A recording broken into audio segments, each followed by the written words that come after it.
प्रिय मित्रों, ये भगवत गीता का छठा अध्याय आत्म संयम योग। आप इसे ध्यान से सुने। श्री भगवान बोले, जो पुरुष कर्म फल का आश्रय न लेकर करने योग्य कर्म करता है वह सन्यासी तथा योगी है, और केवल अग्नि तथा त्याग करने वाला सन्यासी नहीं है तथा केवल क्रियाओं का त्याग करने वाला योगी नहीं है। हे अर्जुन, जिसको सन्यास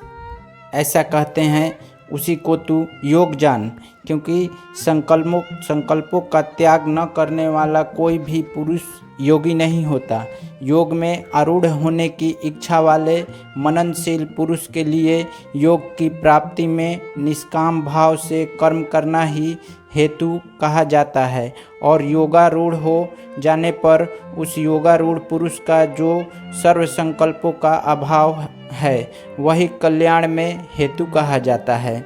जिस काल में न तो इंद्रियों के भागों में और न कर्मों में ही आसक्त होता है, उस काल में सर्व संकल्पों का त्यागी पुरुष योगारूढ़ कहा जाता है। अपने द्वारा अपना संसार समुद्र से उद्धार करे और अपने को अधोगति में न डाले, क्योंकि यह मनुष्य आप ही तो अपना मित्र है और आप ही अपना शत्रु है। जिस जीवात्मा द्वारा मन और इंद्रियों सहित शरीर जीता हुआ है, उस जीवात्मा का तो यह आप ही मित्र है, और जिसके द्वारा मन तथा इंद्रियों सहित शरीर नहीं जीता गया है, उसके लिए वह आप ही शत्रु के सदृश शत्रुता में बरतता है। सर्दी गर्मी और सुख दुख आदि में तथा मान और अपमान में जिसके अंतःकरण की वृत्तियाँ भली भांति शांत है, ऐसे स्वाधीन आत्मा वाले पुरुष के ज्ञान में सच्चिदानंदन परमात्मा सम्यक प्रकार से ही स्थित हैं, अर्थात उसके ज्ञान में परमात्मा के सिवा अन्य कुछ है ही नहीं। जिसका अंतःकरण ज्ञान विज्ञान से तृप्त है, जिसकी स्थिति विकार रहित है, जिसकी इंद्रियां भली भांति जीती हुई हैं और जिसके लिए मिट्टी पत्थर और स्वर्ण समान है, वह योगी युक्त अर्थात भगवत प्राप्त है, ऐसा कहा जाता है। सुहृदय मित्र, बैरी, उदासीन, मध्यस्थ, द्वेष और बंधु गुणों में, धर्मात्माओं में और पापियों में भी समान भाव रखने वाला अत्यंत श्रेष्ठ है। मन और इंद्रियों सहित शरीर को वश में रखने वाला आशा रहित और संग्रह रहित योगी अकेला ही एकांत स्थान में स्थित होकर आत्मा को निरंतर परमात्मा लगावे।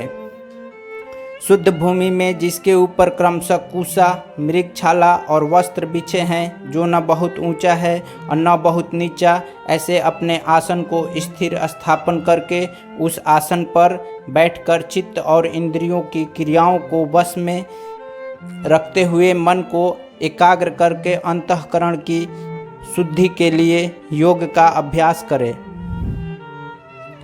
काया, सिर और गले को समान एवं अचल धारण करके और स्थिर होकर अपनी नासिका के अग्रभाग पर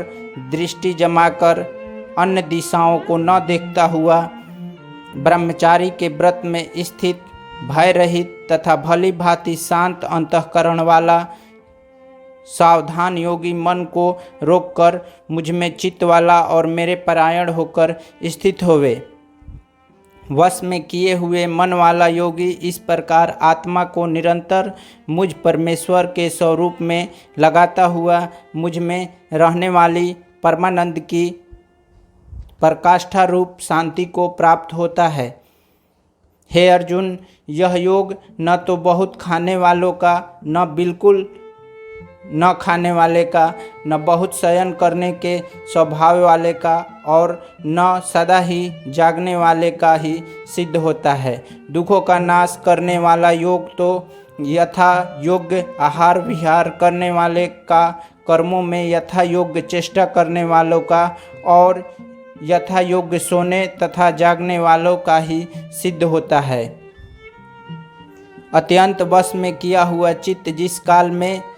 परमात्मा में ही भली भांति स्थित हो जाता है, उस काल में संपूर्ण भागों से स्पृहा रहित पुरुष योग युक्त है, ऐसा कहा जाता है। जिस प्रकार वायु रहित स्थान में स्थित दीपक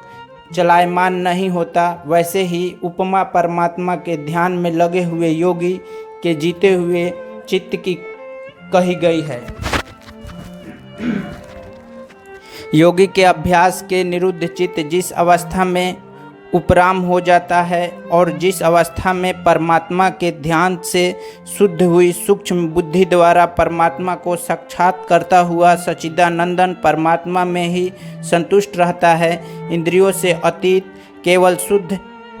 हुई सूक्ष्म बुद्धि द्वारा ग्रहण करने योग्य जो अत्यंत आनंद है, उसको जिस अवस्था में अनुभव करता है और जिस अवस्था में स्थित यह योगी परमात्मा के स्वरूप से विचलित होता ही नहीं, परमात्मा की प्राप्ति रूप जिस लाभ को प्राप्त होकर उससे अधिक दूसरा कुछ भी लाभ नहीं मानता और परमात्मा प्राप्ति रूप जिस अवस्था में स्थित योगी बड़े भारी दुख से भी चलयमान नहीं होता, जो दुख रूप संसार के संयोग से रहित है तथा जिसका नाम योग है, उसको जानना चाहिए। वह योग न उकताए हुए अर्थात धैर्य और उत्साह युक्त चित्त से निश्चय पूर्वक करना कर्तव्य है। संकल्प से उत्पन्न होने वाली संपूर्ण कामनाओं को निशेष रूप से त्याग कर और मन के द्वारा इंद्रियों के समुदाय को सभी ओर से भली भांति रोक कर क्रम क्रम से अभ्यास करता हुआ उपरति को प्राप्त हो तथा धैर्यपूर्वक बुद्धि के द्वारा मन को परमात्मा में स्थित करके परमात्मा के सिवा और कुछ भी चिंतन न करे। यह स्थिर न रहने वाला और पच्चल मन जिस जिस शताब्दी विषय में निमित्त से संसार में विचरता है, उस विषय से रोक कर यानी हटाकर इसे बार बार परमात्मा में ही निरुद्ध करें। क्योंकि जिसका मन भली प्रकार शांत है, जो पाप से रहित है और जिसका रजोगुण शांत हो गया है, ऐसे इस सच्चिदानंदन ब्रह्मा के साथ एक ही भाव हुए योगी को उत्तम आनंद प्राप्त होता है।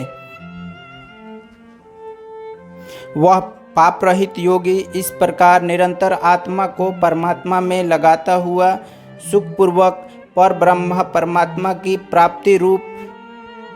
अनंत आनंद का अनुभव करता है। सर्वव्यापी अनंत चेतन में एक ही भाव में स्थित रूप योग से युक्त आत्मा वाला तथा सब में समभाव से देखने वाला योगी आत्मा को संपूर्ण भूतों में स्थित और संपूर्ण भूतों को आत्मा में कल्पित देखता है। जो पुरुष संपूर्ण भूतों में सबके आत्मरूप मुझ वासुदेव को ही व्यापक देखता है और संपूर्ण भूतों को मुझ वासुदेव के अंतर्गत देखता है, उसके लिए मैं अदृश्य नहीं होता और वह मेरे लिए अदृश्य नहीं होता। जो पुरुष एक ही भाव में स्थिर होकर संपूर्ण भूतों में आत्म रूप में स्थित मुझे सच्चिदानंदन वासुदेव को भेजता है, वह योगी सब प्रकार से बरतता हुआ भी मुझ में ही बरतता है। हे अर्जुन, जो योगी अपनी भांति संपूर्ण भूतों में सम देखता है और सुख अथवा दुख को भी सब में सम देखता है, वह योगी परम श्रेष्ठ माना गया है। हे अर्जुन बोले, हे मधुसूदन, जो यह योग अपने स्वभाव से कहा है, मन के चंचल होने से मैं इसकी नित्य स्थिति को नहीं देखता हूँ, क्योंकि हे श्री कृष्ण, यह मन बड़ा चंचल परमर्थन स्वभाव वाला बड़ा दृढ़ और बलवान है, इसलिए उसका वश में करना मैं वायु को रोकने की भांति अत्यंत दुष्कर मानता हूँ। श्री भगवान बोले, हे महाबाहो, निसंदेह मन चंचल और कठिनता से वश में होने वाला है, परंतु हे कुंती पुत्र अर्जुन, यह अभ्यास और वैराग्य से वश में होता है। जिसका मन वश में किया हुआ नहीं है, ऐसे पुरुष द्वारा योग्य दुष्प्राय और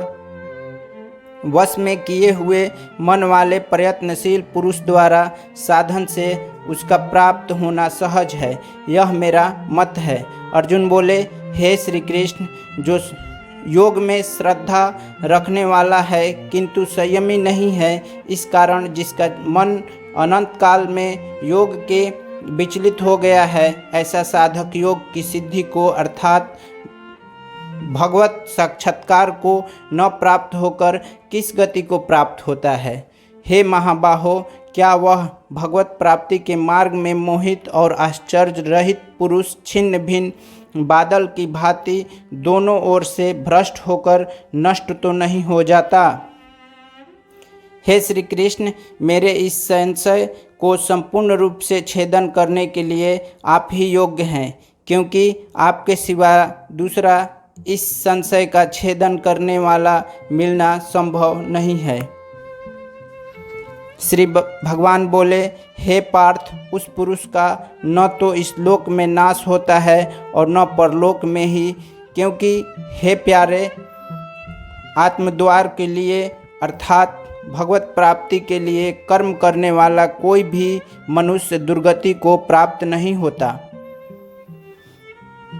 भोग भ्रष्ट पुरुष पुण्यवानों लोकों को अर्थात स्वर्गवादी उत्तम लोकों को प्राप्त होकर उसमें बहुत वर्षों तक निवास करके फिर शुद्ध आचरण वाले श्रीमान पुरुषों के घर में जन्म लेता है, अथवा वैराग्यवान पुरुष उस लोकों में न जाकर ज्ञानवान योगियों के ही कुल में जन्म लेता है। परंतु इस प्रकार का जो यह जन्म है सो संसार में निसंदेह अत्यंत दुर्लभ है। वहाँ उस पहले शरीर में संग्रह किए हुए बुद्धि संयोग को अर्थात राम बुद्धि रूप योग के संस्कारों को अनायास ही प्राप्त हो जाता है, और हे कुरुनंदन, उसके प्रभाव से वह फिर परमात्मा की प्राप्ति रूप सिद्धि के लिए पहले से भी बढ़कर प्रयत्न करता है। वह श्रीमानों के घर जन्म लेने वाला योग भ्रष्ट पराधीन हुआ भी उस पहले के अभ्यास से ही निसंदेह भगवान की ओर आकर्षित किया जाता है, तथा समबुद्धि रूप योग का जिज्ञासु भी वेद में कहे हुए सकाम कर्मों के फल को उल्लंघन कर जाता है। परंतु प्रयत्नपूर्वक अभ्यास करने वाला योगी तो पिछले अनेक जन्मों के संस्कार बल से इसी जन्म में संसिद्धि होकर संपूर्ण पापों से रहित हो फिर तत्काल ही परम गति को प्राप्त हो जाता है। योगी तपस्वियों से श्रेष्ठ है, शास्त्र ज्ञानियों से भी श्रेष्ठ माना गया है, और सकाम कर्म करने वाले से भी योगी श्रेष्ठ है। इससे हे अर्जुन, तू योगी हो। संपूर्ण योगियों में भी जो श्रद्धावान योगी मुझ में लगे हुए अंतरात्मा से मुझको निरंतर भजता है, वह योगी मुझे परम श्रेष्ठ मान्य है। इस प्रकार उपनिषद, बाह्य विद्या तथा योग शास्त्र रूप श्रीमद् भागवत गीता के श्री कृष्ण अर्जुन संवाद में आत्म संयम योग नामक 6ठा अध्याय संपूर्ण हुआ।